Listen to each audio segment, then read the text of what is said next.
नागपुर के अजनी में प्रस्तावित आईएमएस के समर्थन में हुई प्रेस कॉन्फ्रेंस के बाद शुक्रवार को इसी जगह पर इसी प्रोजेक्ट के विरोध में प्रेस कॉन्फ्रेंस हुई, जिसमें सेव अजनी वन मूवमेंट के समर्थन में खड़ी संस्थाओं ने अपने तर्क प्रस्तुत किए। इन सभी ने आईएमएस को लेकर दी जा रही सभी दलीलों को खारिज करते हुए इस प्रोजेक्ट को कहीं और शिफ्ट किए जाने की मांग को बुलंद किया। नागपुर शहर के बीचों बीच अजनी में प्रस्तावित आईएमएस इंटर मॉडल स्टेशन को लेकर विवाद बढ़ता ही जा रहा है।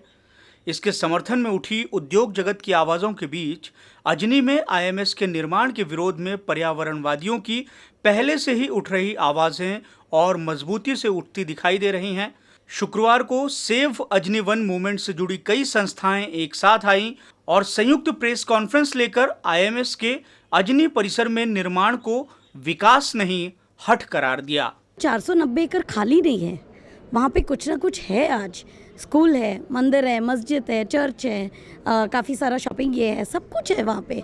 तो ब्रिटिशर्स जो प्लान करके गए थे, उन्होंने कुछ अच्छी से प्लानिंग करके, हॉस्पिटल है, क्लिनिक है, तो ये 490 एकड़ का रियल एस्टेट प्रोजेक्ट है, ना कि वाकई में आईएमएस है। अगर आप देश विदेश में देखें तो आईएमएस कहीं भी 40 एकड़ के ऊपर किधर भी नहीं है।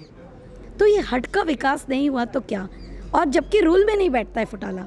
तो इसीलिए अजनी का जो परिसर है वो आज टेम्परेचर कंट्रोल करता है, एयर पोल्यूशन कंट्रोल करता है। वहाँ का जो व्यवसाय है, छोटे मोटे जो लोग हैं, उनको रहने दीजिए। प्रकल्प कहीं और भी हो सकता है। आईएमएस का अजनी परिसर में विरोध करने वालों के मुताबिक उनका इस प्रोजेक्ट को लेकर किसी तरह का विरोध नहीं है। उनका कहना है कि हजारों पेड़ों को काटकर विकास नहीं सिर्फ विनाश ही हो सकता है, वो भी ऐसे समय में जब कोरोना के काल में हमें ऑक्सीजन की कीमत समझ में आई। सब लोगों ने कोविड की महामारी देखी है, उसकी ऑक्सीजन की नीड देखी है, ऑक्सीजन क्या लगता है, कितना लगता है, और ये ऑक्सीजन डेफिनेटली एनवायरनमेंट से आता है। अब एनवायरनमेंट में जो कोविड का ऑक्सीजन तैयार होता है वो नेचुरली प्लांट या ट्रीज़, ये सबसे बड़ा इम्पॉर्टेंट फैक्टर है जिसमें ऑक्सीजन निर्मित होती है।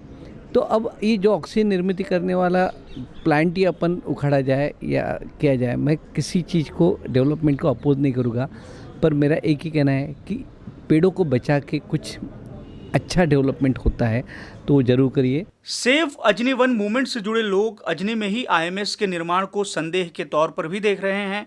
उनका कहना है कि जब इस प्रोजेक्ट को लेकर यह माना जा रहा है कि इसे 2050 के नागपुर को लेकर तैयार किया जा रहा है, तो इसे शहर के बीचों बीच क्यों बनाया जाए, जबकि दुनिया में इस तरह के प्रोजेक्ट किसी शहर के बाहर ही तैयार हो रहे हैं। अजनी वन के समर्थक इस प्रोजेक्ट के चलते शहर में भविष्य में तैयार होने वाली समस्याओं से भी सचेत कर रहे हैं। हम प्रोजेक्ट के लिए विरोध में नहीं हैं, हम प्रोजेक्ट की साइट के लिए विरोध में हैं। क्योंकि दुनिया में आप कहीं भी जाइए, कहीं के भी प्रोजेक्ट देखिए, इस तरह के प्रोजेक्ट शहर के पेरिफेरी में आते हैं, जो आगे के सालों के जो डेवलपमेंट हो रहा है उसके हिसाब से आते हैं। यहाँ अजनी तो ऑलरेडी नागपुर का सेंटर है। यदि यहाँ पर ये प्रोजेक्ट आएगा तो इतना ज़्यादा ट्रैफिक का कंजेशन होगा। वो बोलते हैं कि हम ऐसे रास्ते बना देंगे, वैसे रास्ते बना देंगे, लेकिन अकेले रास्ते बनाना कोई पर्याय नहीं है। आप ट्रैफिक को कैसे बाहर करेंगे? वो रास्तों पे उतना ट्रैफिक हो जाएगा। जस्ट हमने बोल दिया, हमने डिसाइड कर लिया, करके है। भाई डिसीजन के पीछे आपकी क्या स्टडी है? और स्टडी आपकी आज की है, 2050 के लिए है क्या? आप आगे का फ्यूचरिस्टिक सोच के स्टडी करिए, नहीं तो वही होगा कंजेशन। अभी आज खापरी में बोल रहे हैं कंजेशन नहीं है, कंजेशन हो जाएगा, फिर उसके बाद में दोबारा यहाँ से शिफ्ट करेंगे, फिर तिबाला शिफ्ट करेंगे। इसमें कोई तुक नहीं है। अपना जो लॉन्ग टर्म प्लानिंग है, यदि आप 2050 का प्रोजेक्ट ले रहे हैं तो 2050 के हिसाब से चलिए। आईएमएस के विरोध और समर्थन के बीच उठ रही आवाजों के बीच विरोध करने वाले लोग हाल ही में केंद्रीय मंत्री नितिन गडकरी के उस बयान से भी इत्तेफाक नहीं रख रहे जिसमें उन्होंने कहा कि आईएमएस का निर्माण सिर्फ 45 एकड़ के परिसर में होगा। उनके द्वारा अजनी आईएमएस को लेकर तैयार एमओयू, मेमोरेंडम ऑफ अंडरस्टैंडिंग और मास्टर प्लान ऑफ डेवलपमेंट के तैयार खाके का उदाहरण दिया जा रहा है, जो यह कहता है कि यह प्रोजेक्ट कई फेज में 490 एकड़ से अधिक जगह में पूरा किया जाना है। अजनी वन के समर्थक उस दलील को भी खारिज कर रहे हैं जिसमें अजनी से पेड़ों को हस्तांतरित कर कहीं और लगाए जाने का दावा किया जा रहा है। उनका तर्क है कि यह प्रयास शहर में ही पहले कई बार फेल हो चुका है।